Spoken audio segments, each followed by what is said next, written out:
ang mga bansa sa gitnang silangan, partikular ang mga Arabic nation. At kung inyong mapapansin, yung mga citizen ng mga bansa na nandoon ay sobra pag-aalala ng mga bansa nila para doon sa kanilang mga tao na naiipit sa giyera sa gitnang silangan. Kanya-kanyang diskarte sila kung paano nila mabibigyan ng proteksyon yung kanilang mga citizen, yung kanilang mga tao. At isa na ron yung ating bansang Pilipinas, kung saan sinabi ng ating mahal na Pangulo sa mga citizen o mga Filipino citizen na nasa gitnang silangan na mag-ingat at dadating ang tulong para sa inyo.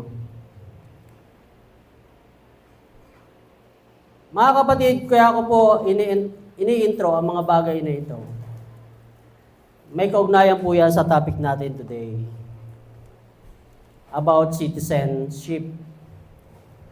Ang mga bansa po ay kanya-kanyang pagpapalakas sa kanilang bansa kung paano bibigyan ng magandang pamumuhay ang mga mamamayan nila. At kung titingnan po yung pinakadatos ng mga bansa around the world, ang the best to live ay ang bansang Switzerland. Kung titingnan po yung pinakadatos when it comes to general po, sa labor, sa health, sa socio-economic, sa lahat-lahat ng aspeto po ay nangunguna ang bansang Switzerland. Sa bansang Pilipinas naman po, pagdating sa bansang Pilipinas, ang bansang Pilipinas po ay napaka-biblikal na bansa. Most especially itong administrasyon ni Pangulong Bongbong Marcos. I'm sorry po, hindi ko po alam kung ano po yung political sa inyo. Pero ang bansang Pilipinas sa ngayon na dinadanas natin, kaya sinabi ko pong napaka-biblikal, ay mapapadami po ang dasal natin sa sinasapit ng ating bansa ngayon. Mas lalong kailangan natin ng mga prayer. At of course, ang mangunguna sa mga panalangin ay walang iba kundi ang mga Kristiyanong Pilipino. Napaka-biblikal ng bansang Pilipinas kasi sa sitwasyon natin ngayon, ang sabi po ng Bible, dumating ka dito sa mundong ibabaw na walang dala at aalis ka rin na walang dala. Sa sitwasyon po ng Pilipinas ngayon, siguradong wala kang madadala dahil sa mga pabigat ng mga taxes na ini-impose ng gobyerno. At the same time, sa mga kabi-kabilang corruption, ubos ang pondo ng bansa. Kaya walang madadala ang mga Pilipino. Napaka-biblikal kasi kung tutuusin naman talaga ang Bible ay nagsasabi na dumating ka dito sa mundong ibabaw na wala kang dala at aalis ka rin nang wala kang madadala. So mga kapatid, nagbigay lang po ako ng konting entrada. Ang ating topic po today is about citizenship. Tingnan po natin sa Colossians chapter 3 verse 1 to 4.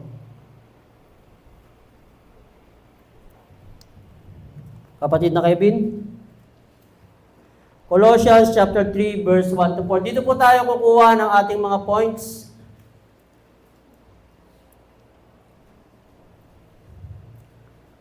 Sabi po ng Colossians chapter 3, if you then be risen with Christ, seek those things which are above, where Christ sitteth on the right hand of God.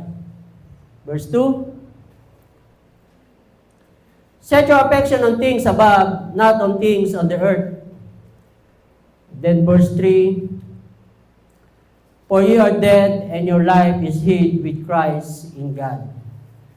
And then para tuldukan po natin yung ating title sa araw na ito, tingnan natin yung Philippians chapter 3 verse 20. Nandun sa slide Kevin. Philippians 3:20.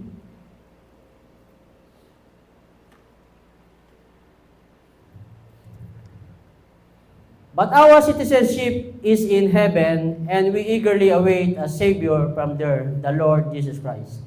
So mga kapatid, mga kaibigan, ang title po ng ating topic o message for today is about citizens of heaven.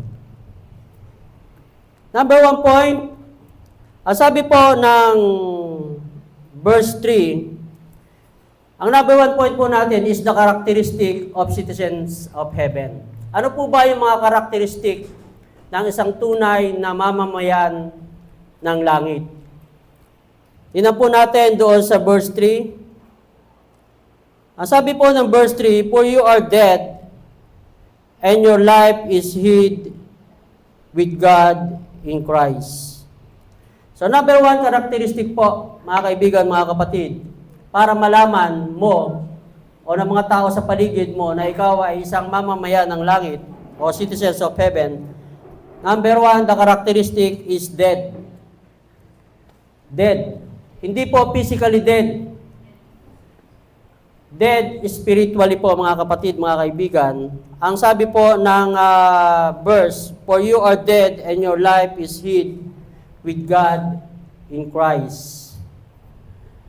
Ang ibig pong sabihin ng dead dito, mga kaibigan, mga kapatid, the old nature is dead because the old nature means the Adam's likeness.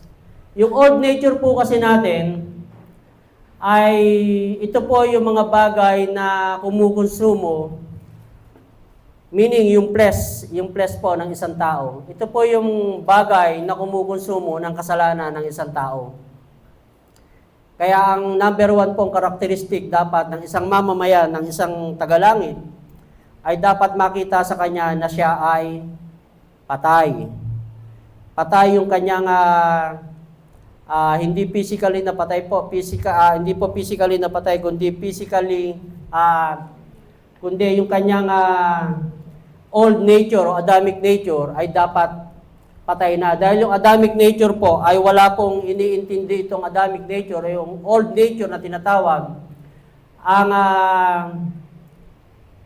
laging ninanais ng ating old nature ay gumawa ng kasalanan.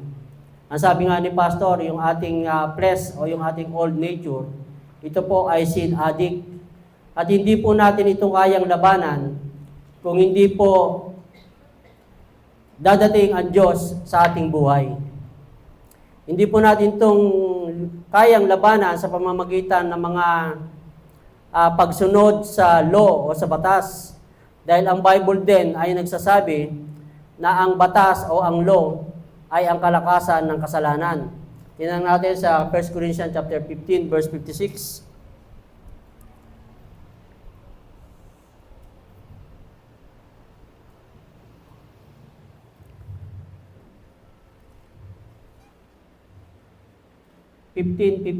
Sorry. The sting of death is sin, and the strength of sin is the law.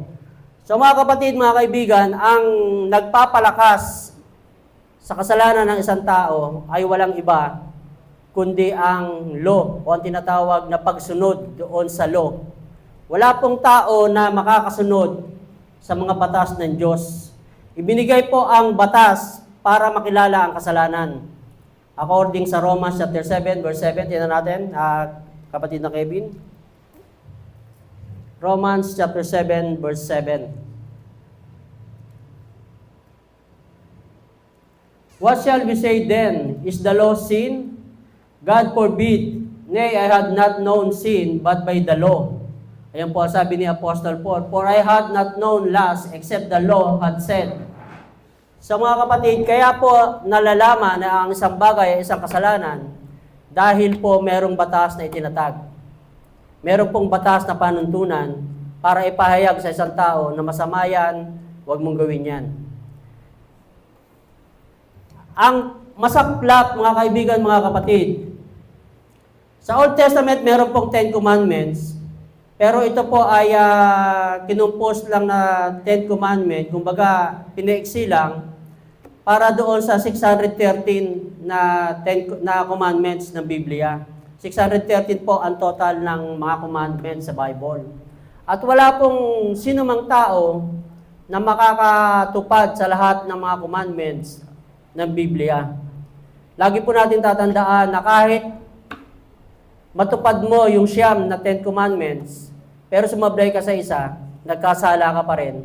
At ang katumbas ng kasalanan ay kamatayan, according sa Romans chapter 6, verse 23. So para bigyan po natin ng isang illustration na ang law ay nagpapalakas ng kasalanan.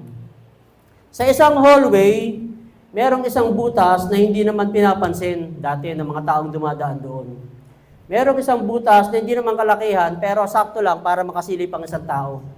Yung butas na yon, sa dami ng mga dumadaan, wala pong pumapansin doon sa butas na yon. Pero nung ito ay nilagyan ng sulat na nagsasabing bawal sumilip, meaning to say, ito po ay pinagbabawal o ito po ay nilalagyan ng law. Na-confuse ang mga tao at doon po dumami ang pagsilip sa butas na yon. So isa pong illustration niyo mga kaibigan, mga kapatid, na ang batas ay lalong nagpapalakas sa kasalanan. Bakit po? Kasi po ang ating flesh o yung ating Adamic nature, ito po ay sin addict. Kung ano po yung kasalanan, ito po ay gustong-gusto niyang gawin. Tingnan natin yung chapter 7 ng Romans, verse 18.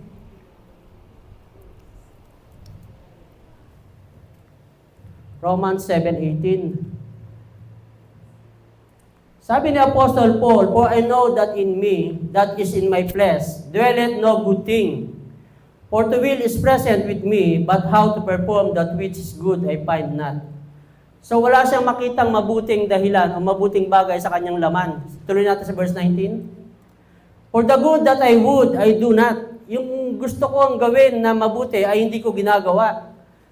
"But the evil which I would not, that I do." Yung isang bagay na masama na ayaw kong gawin, ito ay patuloy kong ginagawa. So mga kapatid, ang unang karakteristik po ng citizens of heaven o mamamayan ng tagalangit ay kailangang patay yung kanyang sarili. Ito po ay commandment ng Panginoong Jesus sa Matthew chapter 16 verse 24. Ang sabi ng Panginoong Jesus, "Kung sino mang tao ang gustong sumunod sa akin, ay kailangan i-deny niya ang kanyang sarili." Then said Jesus unto his disciples, "If any man will come after me, let him deny himself, and take up his cross and follow me."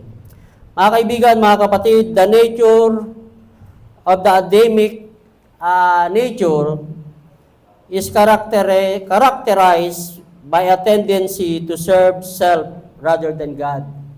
Ang Adamic nature po, ang lagi pong gusto niya yung kanyang sarili.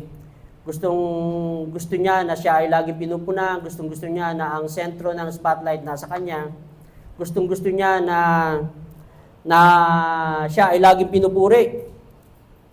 The old nature is constantly urging us to sin. Its way is to do evil things rather than good things. So mga kapatid, nadiinan po natin kung bakit kinakailangan na isang mamamayan ng langit ay kailangang patay para mapatunayan na siya ay isang tagalangit.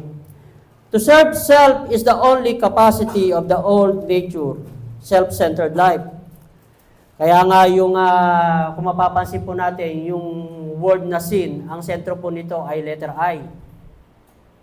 Pastor ko narinig na yung sinabi niya, I is a lie. Yung sin po, ang sentro po ay I. At kung titingnan din po natin na yung alphabet, sabi nga ng isang preacher, the most dangerous letter in alphabet is none other than the letter I. Because I is a lie. Ang I ay kasalanan. Ang I ay isang kasinungalingan. Pag tayo po ay lagi nakatingin sa ating sarili, ito po ay kasinungalingan. Ang sabi ng Galatians chapter 6 verse 3, yun natin. For if a man think himself to be something, when he is nothing, he deceiveth himself. So dinadaya ng isang tao ang kanyang sarili kung sinasabi niya na siya ay masigit sa iba. So mga kapatid, the number one point, the characteristic of citizens of heaven, number one is death. And then pangalawa, number two, kinakailangan po tayo po ay alive. Dead and alive. Ayan po ang pangalawang karakteristik. Patay, tapos kinakailangan makita din na tayo ay buhay. Tingnan natin yung verse 1 ng Colossians. Sabi po ng verse 1, if you then be risen with Christ. So kung kayo po ay binuhay ng Panginoon, so meaning to say, dapat po ang isang Kristiyano o ang isang mamamayan ng langit ay dapat makita ang buhay. Ano po ang ibig sabihin ng buhay? Ito po ay, kanina pinaliwanag natin na ang isang Adamic nature ay walang capacity na makilala ang Diyos dahil ang kinikilala lang nito ay puro kasalanan. Ngayon, pag ikaw po pag nag-interact ang Panginoon sa isang tao, siya po ay automatic na magkakaroon ng renewing of mind. Ito po yung repentance, makikilala niya yung kanyang sarili, na siya ay isang makasalanan, at wala siyang patutunguhan sa kanyang kasalanan, kundi kikilalanin niya ang dugo ni Kristo. Doon po magkakaroon ng pagkakataon na ang kanyang sarili ay magkakaroon ng kabuhayan o makuwiken yung kanyang spirit. Normally po, mga kaibigan, mga kapatid, ang sabi po ng Biblia, ang unbeliever po ay patay. Ang isang tao ay patay maliban ang Diyos ay magpakilala sa isang tao. Okay, bigyan po natin ng isang illustration yan. Tumawag tayo, Brother Tikboy.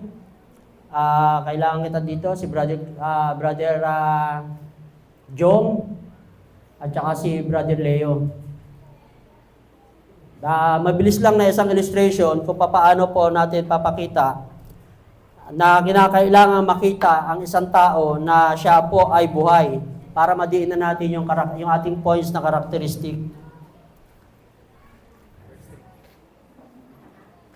Yan. Ang tao po ay composed ng tatlong elemento. Hindi po ba? The soul, the body, and the spirit. The spirit, the body, and the soul. Body and the soul. So, holding hands kayong dalawa. Yan. Ikaw, Kuya Tikboy, dyan ka lang. Hindi. Pag ang isang tao ay hindi pa nakakakilala sa Diyos o hindi pa nagpapakilala ang Diyos, the soul, the body, and the spirit. Ang spirit po ay patay. Talikod ka muna, Kuya Tikboy. Yan. Patay ang espiritu.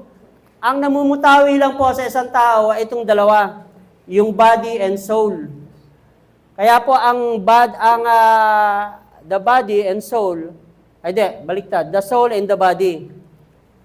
Kaya po ang ginagawa ng flesh ay puro kasamaan, kasi yung 5 senses po, di po ba nasa soul? Yung pleasure na isang tao nasa soul eh. Ang mundo ay maraming mga pleasurable things na kinakagat ng ating isipan, ng ating mata, na gustong-gusto natin. Maliban na ito ay matwist, hindi po ito papayag na mabago siya. Ang magpapabago lamang po dito sa soul ay ang espiritu. Hindi po siya mabago ng espiritu dahil patay po yung espiritu. Pag nakakilala po ang espiritu o ang Diyos ay nag-interact sa isang tao, ikukuwiken niya yung spirit ng isang tao para mabuhay. So nabuhay na yung spirit, harap ka na. Yan. Hindi, huwag ka muna mag-holding hands. Naka-holding hands pa rin ito, dalawa. Pero kahit buhay na yung spirit, yung soul at saka yung body, hindi pa rin siya totally sumusunod sa spirit kasi mahina pa siya eh. Lagi po natin tatandaan, ang sabi po ng Matthew chapter 26 verse 41, the spirit is willing, but the flesh is weak. Willing po yung spirit, pero ang flesh po ay mahina. Ito ang flesh, ito ang soul. Ang flesh po kasi ay punong-puno ng mga pleasurable things ng mundo, kaya hindi niya tatanggapin yung spirit. So, paano lalakas yung Spirit? Sa pamamagitan po ng salita ng Diyos. Ang sabi po ng Bible, faith comes by hearing and hearing the Word of God. Kaya po lumalakas yung kanyang pananampalataya dahil mas marami siyang naririnig na salita ng Diyos. Kaya pag siya po ay lumago, kaya kita nyo yung mga baby Christian na tinatawag, di ba madali silang ma-stumble, madali silang madapa, kasi nga may hinapa yung kanilang knowledge about God. Ang masaklap, yung matagal ng Christian, pero lagi pa rin nadadapa. Ayun po yung masaklap. So, balik po tayo sa ating illustration. Pag ito po ay lumago na lumago at kinilala niya ng kinilala ang Panginoon Diyos, yung holding hands ng flesh sa Spirit, kasi po ang Spirit, bubuhayin niya ng Diyos, ng Holy Spirit, yung ating Spirit mismo, at gusto niya makipag-ugnayan dito sa soul. At yung soul, itong pong body kasi sumusunod lamang ito sa soul. Kaya sila naka-holding hands. Sumusunod lamang yan sa soul, yung body. Kasi yung mga pleasure ng soul, kinukuha ng body. Yung body po kasi natin, vessel po lang yan. Lang po yan ng ating katauhan So pagka siya po ay lumago, yung spirit, magsasalita siya sa soul, sa soul, para siya ay maka-entra at gagawin ng body. So pagka lumalago po ang isang Kristiyano sa pamamagitan ng salita ng Diyos at pakikipagniig sa salita ng Diyos, sa pamamagitan ng pakikipag-ugnayan o pakikipagrelasyon sa Diyos, ang body po ay bibitaw. Ito yung body, ito yung soul. Ang soul po ay bibitaw sa body at yung spirit ang makikipag-holding hands sa body. Yan. Spirit to body na. Spirit to body na. Yung soul, marirenew siya. Kaya nga sabi ng Bible, Romans chapter 12, verse 1, renewing of mind Marirenew siya, tatalikod to ngayon. Ito na ang spirit, ang magkukuman. Tingnan nga natin Galatians chapter 5, 15, verse 6, 5, verse 16. Galatians chapter 5, verse 16.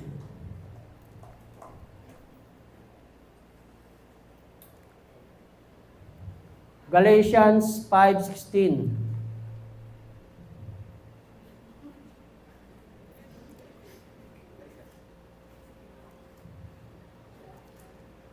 Ang sabi po ng Galatians, ni Paul, this I said then, walk in the Spirit, and you shall not fulfill the lust of the flesh. Mga kapatid, maliban na tayo ay lumakad sa Espiritu, hindi natin kayang talunin ang flesh. So may command po sa Bible na tayo ay lumakad sa Espiritu. Sa paano pong paraan para tayo ay makalakad sa Espiritu? Sa pamamagitan po ng mga ganitong gathering, fellowship, pagbabasa ng Bible, at patuloy na pagkikipagrelasyon sa Diyos. Salamat mga bro. So mga kapatid, ang number 2 points po natin o sub-point na karakteristik ng isang citizens of heaven, dapat po mga kaibigan, mga kapatid, na tayo po ay buhay. Ang espiritu natin ay buhay para mabuhay po yung ating flesh at kalimutan yung mga bagay na dati nating ginagawa. Kaya nga yung mga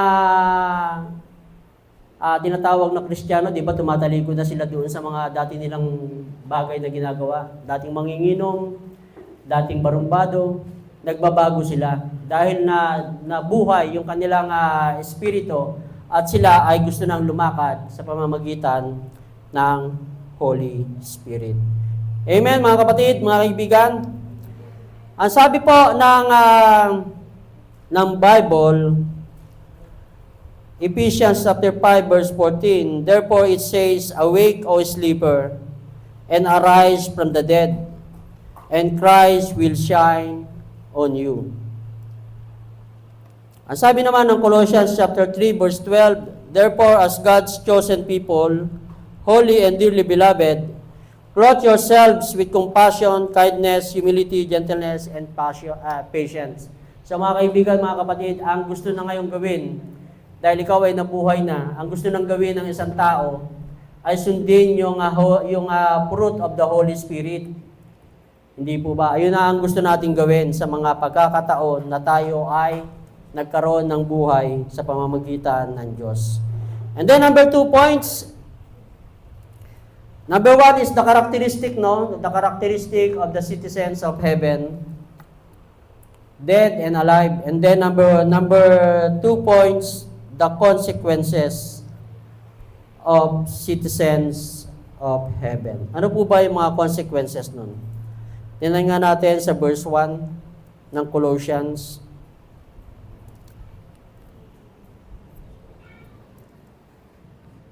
Ang sabi po ng Colossians chapter 3 verse 1, if you then be risen with Christ, seek those things which are above.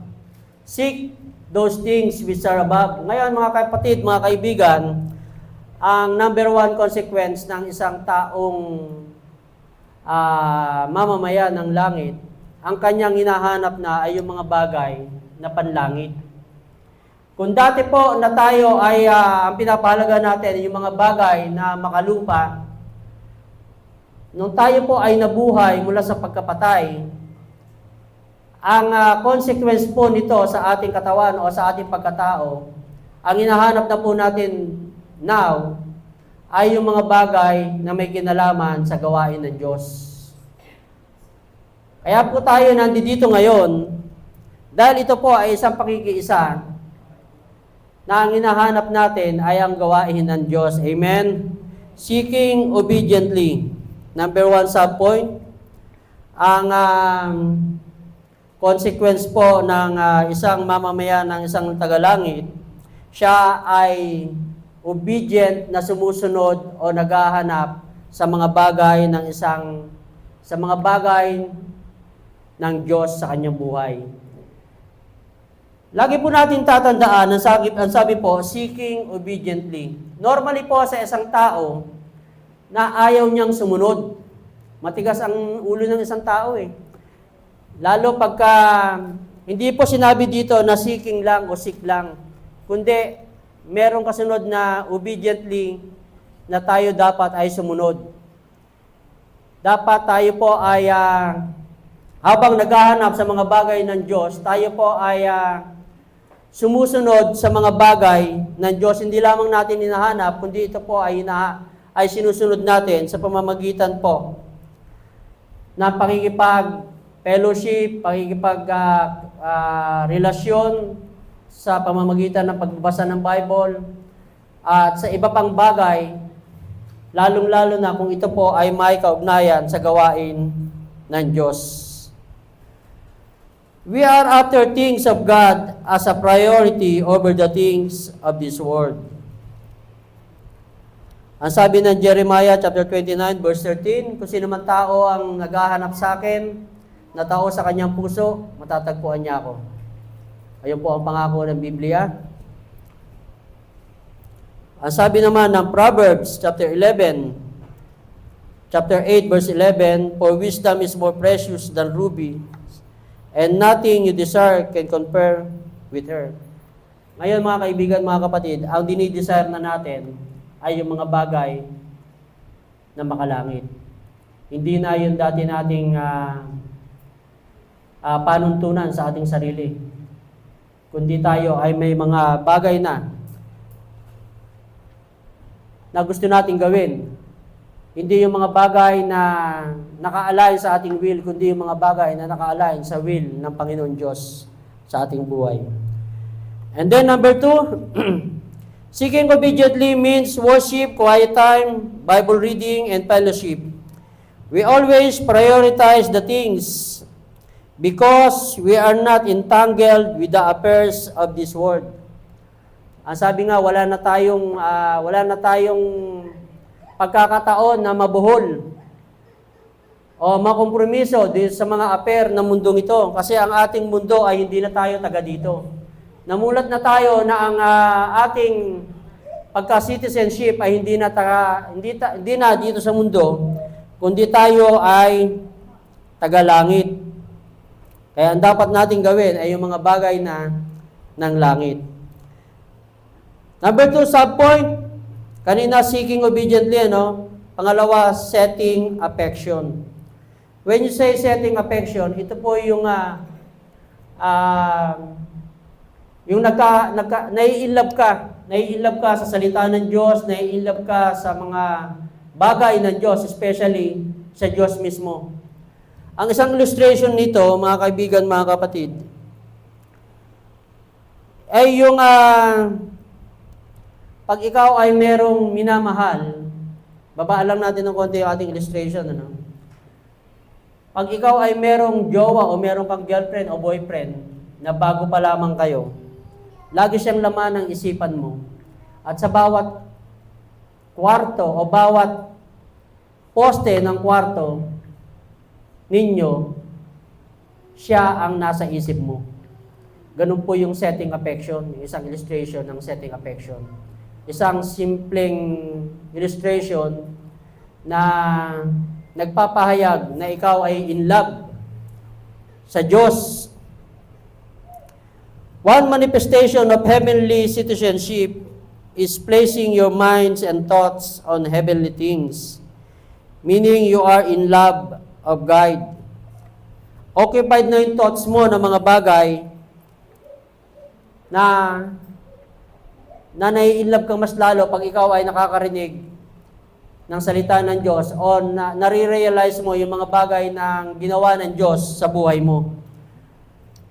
Especially yung kung paano kanya tinawag, hindi pwedeng di ka iiyak eh. Especially kung paano mong naranasan yung mga bagay na hindi mo akalain, tatanungin mo sa sarili mo, Lord, bakit ako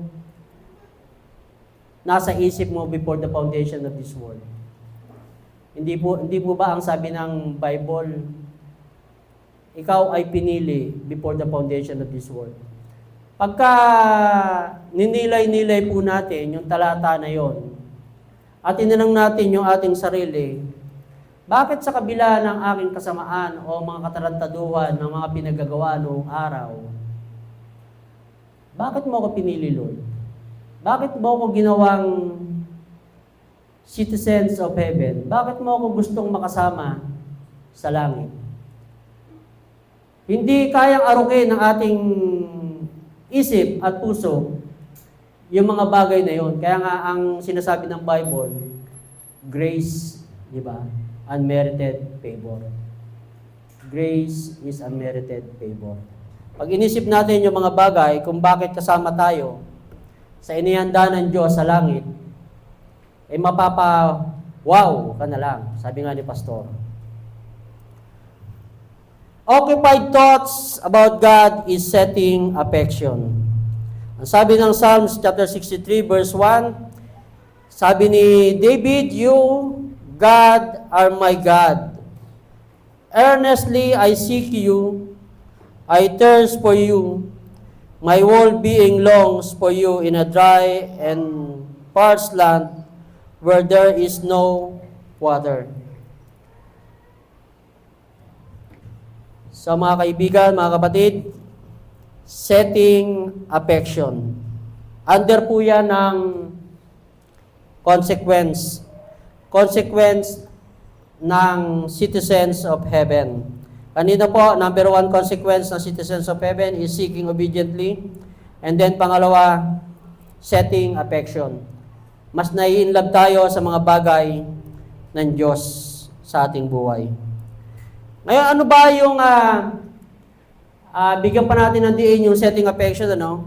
The manifestation of setting affection, may tatlo po na para makita sa buhay mo yung na ikaw ay in love sa Panginoon Diyos. Number one, sanctification. Yung ulitin ko lamang po about sanctification.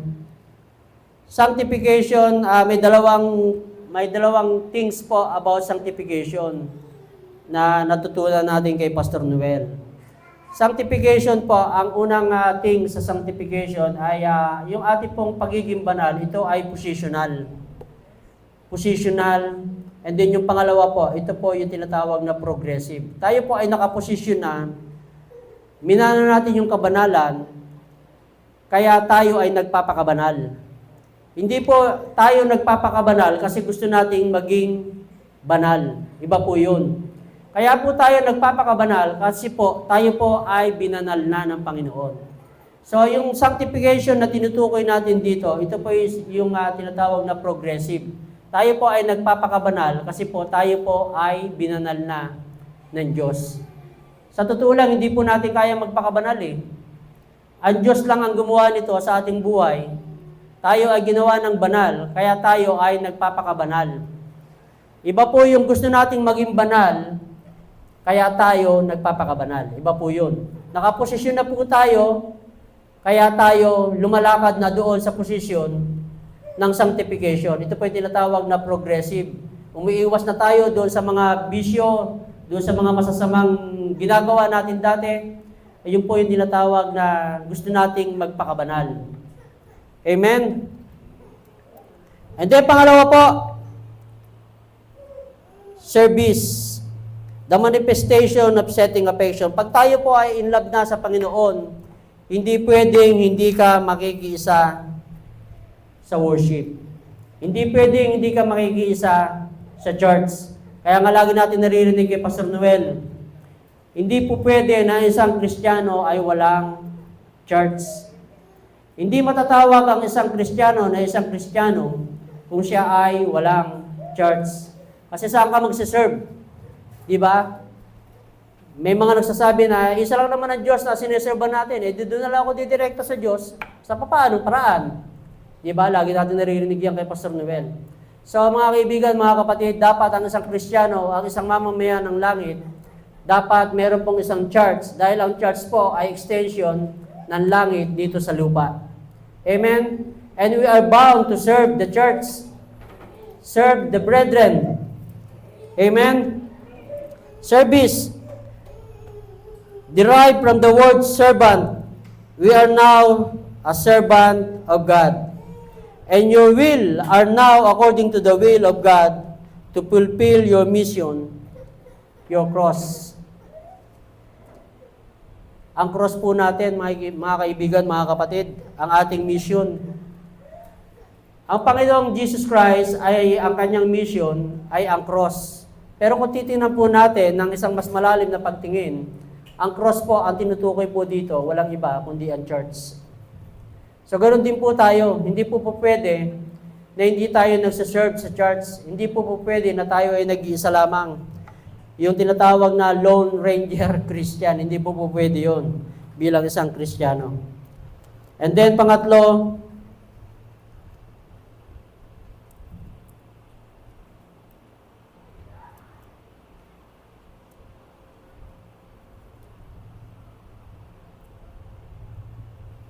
sanctification, service.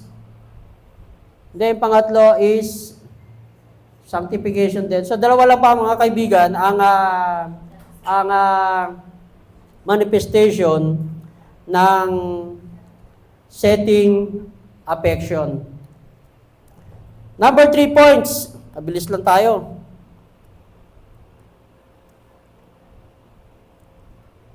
Puro letter C tayo, ano?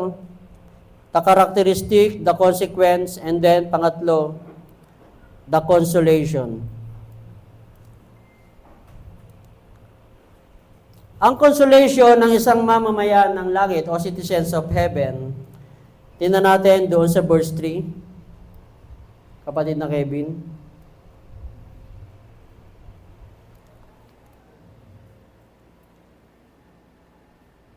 For you are dead and your life is hid with Christ in God. Your life is hid with Christ in God. Ano bang ibig sabihin ng hid o nakatago? Kay Kristo. Having one's calling and election made sure, our intimate link with Christ in His redemptive work made us inseparable from Him. Ibig po sabihin mga kapatid, yung comfort, yung ating consolation bilang isang Kristiyano o bilang citizens of heaven o mamamayan ng langit, hindi na po ito pwedeng makuha ng sinuman. Hindi na po ito pwedeng mawala sa atin. Ito po yung pinaka-comfort ng isang Kristiyano. Hindi po ito po pwedeng, sabi nga sa once saved, always saved, di ba? Hindi po pwedeng ligtas ka ngayon, bukas hindi ka ligtas. Hindi po pwedeng binanal ka ngayon, bukas hindi ka na banal. Kaya nga pinaliwanag natin kanina, yung sanctification, may dalawang aspeto po yun. Yung position, hindi na yung pwedeng tanggalin sa'yo. Kasi nakaposisyon ka na, minana mo na yung kabanalan. Ang puproblemahin na lang, is yung progressive, kung paano ka lalakad doon sa pagiging banal mo. So, sealed and secured yung ating comfort, yung ating consolation sa ating kaligtasan o bilang isang mamamayan ng langit. Hindi ka pwedeng itakwil ng iyong bansa. Kasi may mga ganung bansa tinatakwil nila yung kanilang mamamayan pagka ito ay nagkasala ng marubdob sa kanilang bansa. Pwede kang itakwil na persona non grata, di ba? So, sa atin po bilang isang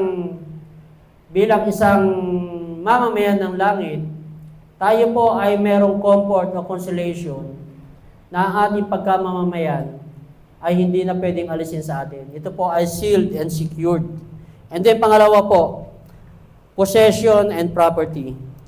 Heaven is our possession and property. Yung ating pagiging mamamayan ng langit, ito po ang pinakakayamanan ng ating buhay. Pinakakayamanan natin at pinakapag-aari natin. Hindi lamang dito sa lupa, kundi hanggang sa eternal life.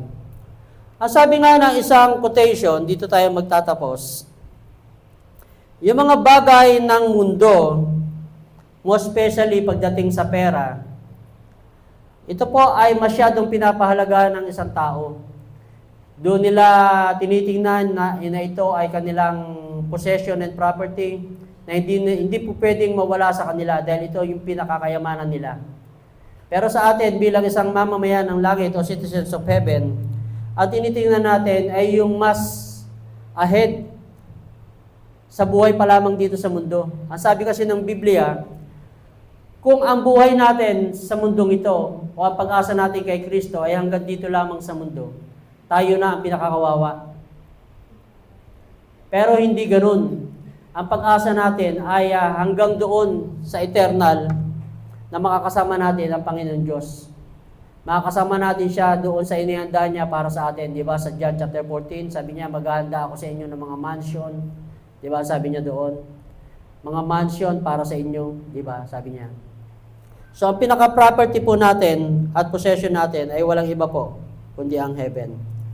Ang sabi po na isang quotation, doon sa mga taong nagmamahal masyado sa kanilang pera o ibang kayamanan ng mundo. With money, you can buy a house but not a home. With money, you can buy a clock but not time. With money, you can buy a bed but not sleep. With money, you can buy a food but not appetite. With money, you can buy a doctor but not a good health. And with money, you can buy insurance but not safety.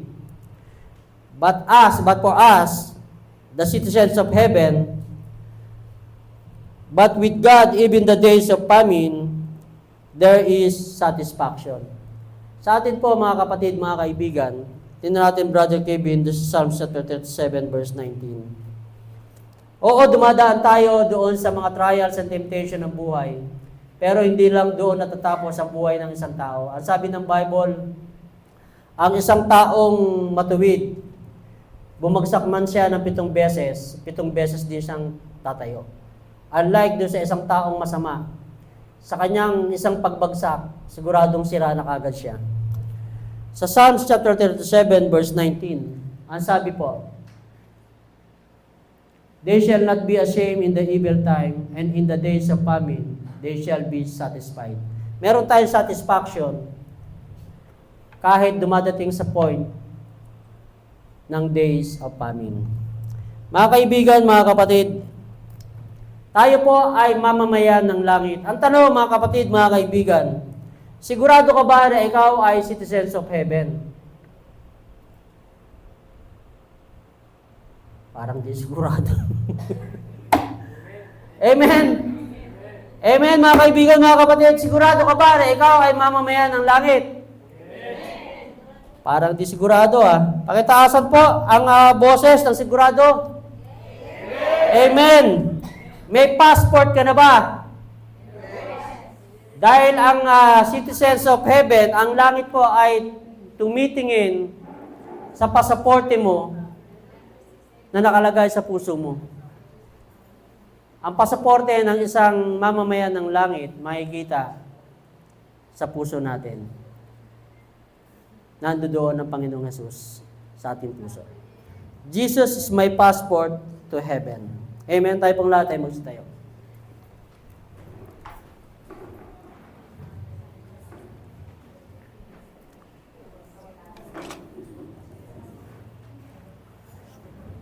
Let us pray.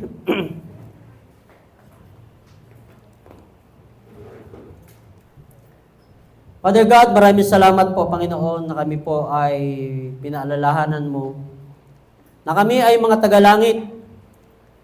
Salamat na anumang katatayuan namin dito sa lupa, ang katotohanan po ay hindi po kami tagalupa talaga. Kami po ay manlalakbay lamang dito sa lupang ito na may kalakip na misyon para gampanan ang buhay na ito. Sa iyo pong gabay, patnubay, at katapatan sa aming mga buhay, O Diyos, kami po ay titingin doon sa mga bagay ng kalangitan. Yung mga investment dito sa lupa, oo, alam namin, Lord, na ito po ay hindi pang matagalan, pansamantala lamang. Pero hindi rin po namin sinasabi na ito po ay masama. Ang masama po ay yung tumuon po kami at mahalin namin yung mga bagay ng mundong ito. Panginoon, maraming salamat na kami po ay pinaalalahanan mo sa mga oras na ito. Na kami po ay mamamayan ng langit at ang dapat naming investment sa mga lakad namin ay yung mga bagay patungkol sa iyong gawain. Yung mga bagay patungkol sa kalangitan. Lord, maraming salamat po